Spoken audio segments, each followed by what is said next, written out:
Olá pessoal, tudo bem? Sejam bem-vindos a mais um episódio do projeto Conhecendo Minha Cidade, que vem até aqui o bairro da Freguesia, em Jacarepaguá. Você vai descobrir diversas situações e coisas bastante interessantes. Quer saber mais? Vem comigo!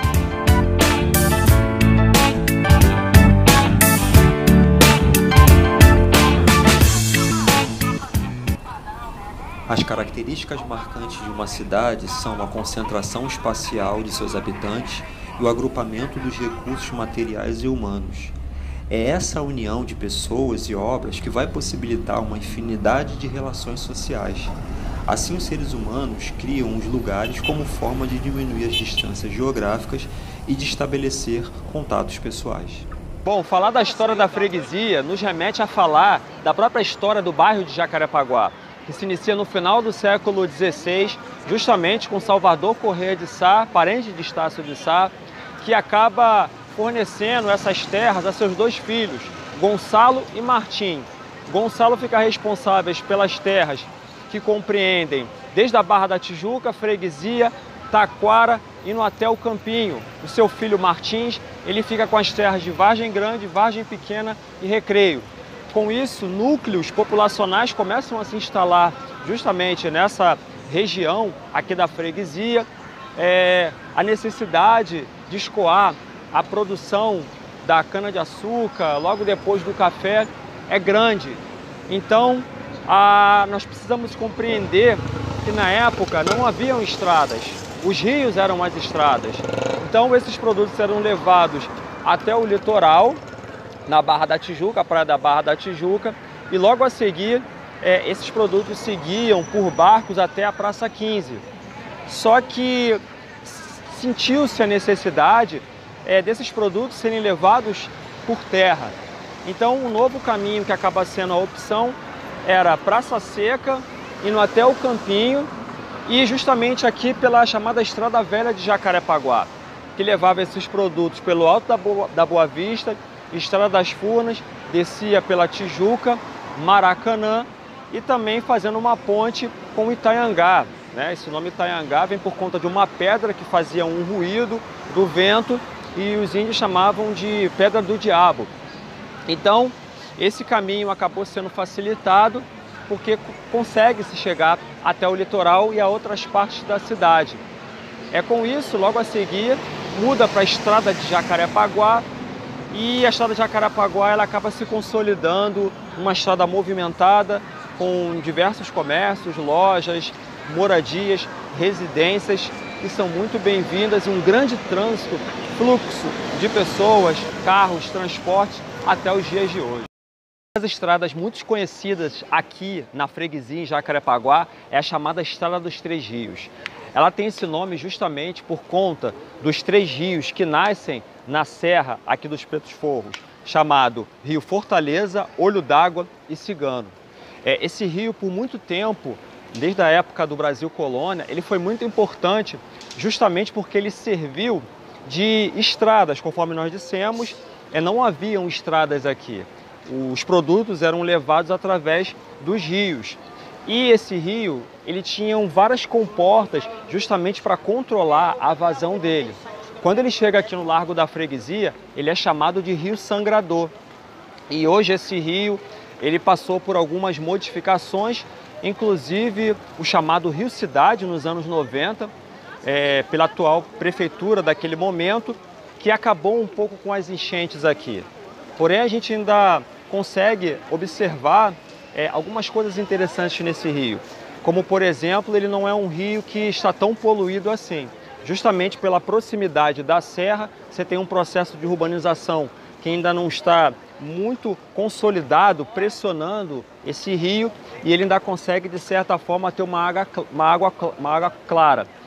Porém, com isso tudo, esse processo de urbanização que acaba pressionando faz com que redes de esgoto acabam sendo jogadas aqui, muitas vezes lixo, e ele acaba seguindo seu curso, se encontrando com o rio do Anil, desaguando na Lagoa do Camurim e logo a seguir na Barra da Tijuca.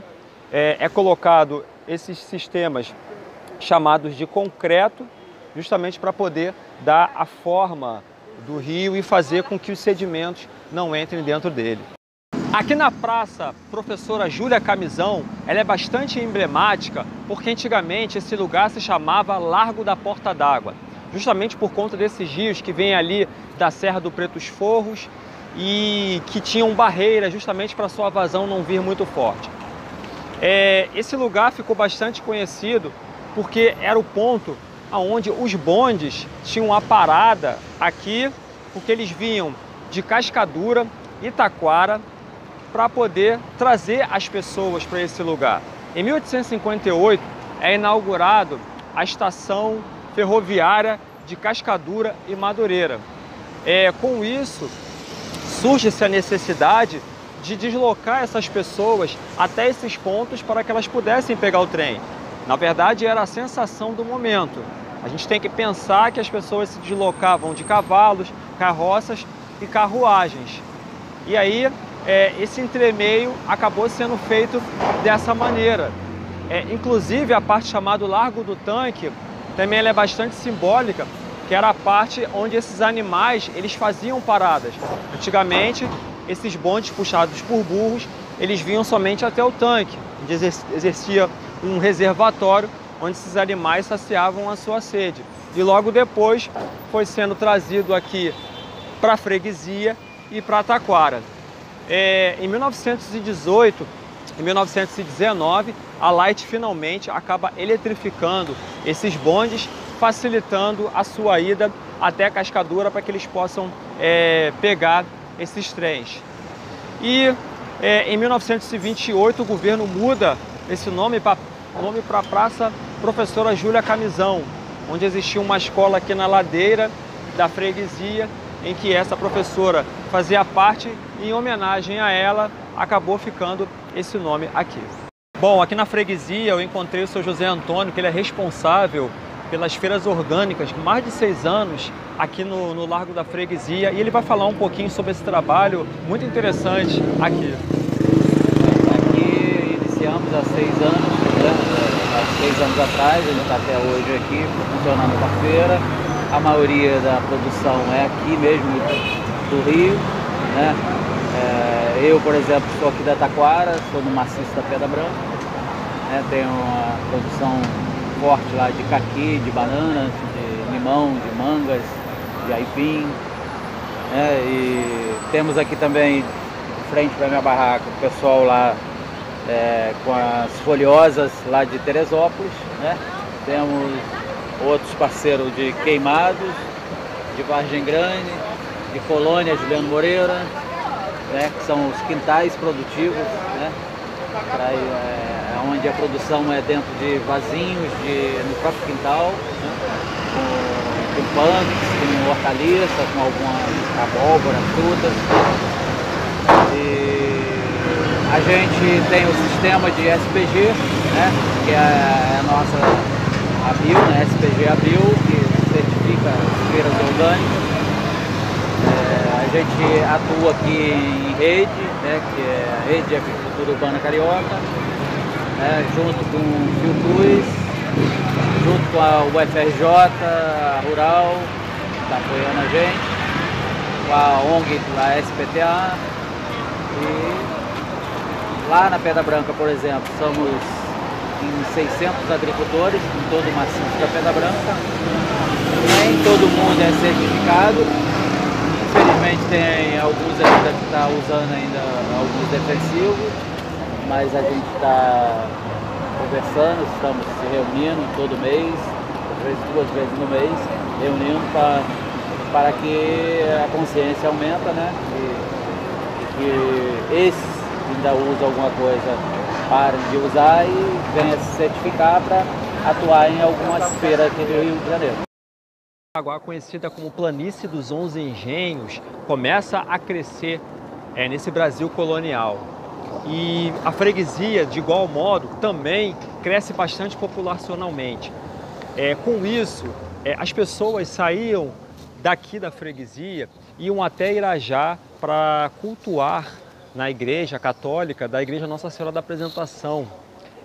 Com isso se torna muito difícil o deslocamento, haja visto que é um deslocamento comprido daqui até Irajá. E com isso o Padre Manuel ele começa a fazer um trabalho para que essa igreja, Nossa Senhora do Loreto, em 1661, pudesse ser construída. Afinal de contas, só existiam 3 freguesias no Rio de Janeiro. E essa aqui é a freguesia, chamada depois freguesia Nossa Senhora do Loreto, vem justamente aumentar e corroborar esse número de freguesia. A palavra freguesia demanda de núcleo populacional. Então, por aqui já ter um grande núcleo populacional, era digno ter uma igreja aqui. E em 1661, essa igreja ela é inaugurada e as pessoas começam a vir para fazerem os seus cultos. E logo aqui embaixo, conforme nós falamos, os bondes são um excelente meio de transporte para que as pessoas possam se deslocar e não ir até Irajá através de cavalos, de carroças, para poderem prestar o seu culto. Então a igreja Nossa Senhora do Loreto, ela é um marco muito importante para a fundação do bairro da freguesia. Bom, aqui na parte norte da freguesia, observando aqui da igreja Nossa Senhora da Pena, a gente consegue observar a linha amarela. A linha amarela foi construída na década de 90 e trouxe grande benefício para a cidade do Rio de Janeiro, Zona Oeste, Barra da Tijuca e a própria Baixada de Jacarepaguá, que acaba fazendo com que há um deslocamento melhor, mais facilidade e escoamento dos meios de carros, ônibus e etc. E aqui que a gente consegue observar também o que aconteceu da antiga planície dos 11 engenhos, como Jacarepaguá era conhecida. E o que era antigamente uma área rural chamada Sertão Carioca, que é aquela área afastada do centro, e hoje em dia a gente consegue ver a socioespacialização tomando conta da cidade, do bairro e dando uma nova configuração aqui para o bairro da freguesia. Bom, aqui no alto dessa rocha, chamada Pedra do Galo, onde foi construída a igreja Nossa Senhora da Pena, na verdade essa rocha ela é um testemunho de outras montanhas que existiam aqui, mas essa rocha acabou permanecendo e a igreja foi construída aqui em cima. Aqui atrás de mim nós temos o chamado Maciço da Tijuca. Ele compreende os bairros de Jacarepaguá, Zona Sul e Zona Norte. E o Maciço da Tijuca, a gente consegue observar aqui na freguesia que ele está bastante pressionado justamente pela especulação imobiliária. E esse Maciço da Tijuca, ele tem uma função de drenagem de toda a água que cai no alto dele, acaba descendo aqui para a Baixada de Jacarepaguá, fazendo com que esse lugar seja um lugar de brejos e alagadiços. Por isso que a estrada de Jacarepaguá, ela foi construída justamente muito próximo ao Maciço da Tijuca, porque é uma área onde está um pouco mais alta e a facilidade de deslocamento é melhor. Haja visto que no passado toda essa área de brejo era muito difícil, era muito complicado o deslocamento e a gente viu que era através de barco que se fazia isso. Com relação a esse lado, a gente observa que existe a autoestrada Grajaú-Jacarepaguá, que ela foi construída na década de 50, já década de 40 já tinha alguma coisa, mas em 1981 é que ela foi de fato inaugurada. Ela foi uma das responsáveis também por aumentar o número da população aqui no bairro da freguesia, justamente com a linha amarela, essa facilidade próximo à Barra da Tijuca. E com relação à especulação imobiliária, que cresceu vertiginosamente durante todo esse ano, faz com que a freguesia seja conhecida como a Zona Sul de Jacarepaguá. A freguesia é um dos bairros assim bastante tranquilos, em que você tem um grande potencial de verde, então tudo isso acaba atraindo as pessoas. Só que, por outro lado, isso faz com que o bairro fique cada vez mais esquentando, chamadas ilhas de calor, por conta de muitos concretos, praças, e perde um pouco das características. Nos anos 2000, um grande boom imobiliário acabou sendo feito aqui para a freguesia e diversos condomínios foram construídos, casas, e isso fez com que a freguesia em 2016 saltasse muito o número da sua população. Já aqui do outro lado, a gente consegue observar justamente o ponto que vai em direção ao Rio das Pedras, a Muzema, até a praia da Barra da Tijuca. Então aqui nessa parte de cima a gente consegue ter uma noção da socioespacialização e de como que do engenho d'água cresceu tanto e acabou se tornando a freguesia de Jacarepaguá. A igreja Nossa Senhora da Pena, ela data de 1661. Reza a lenda que um escravo perde uma vaca e o seu senhor acaba o ameaçando se ele não achasse essa vaca.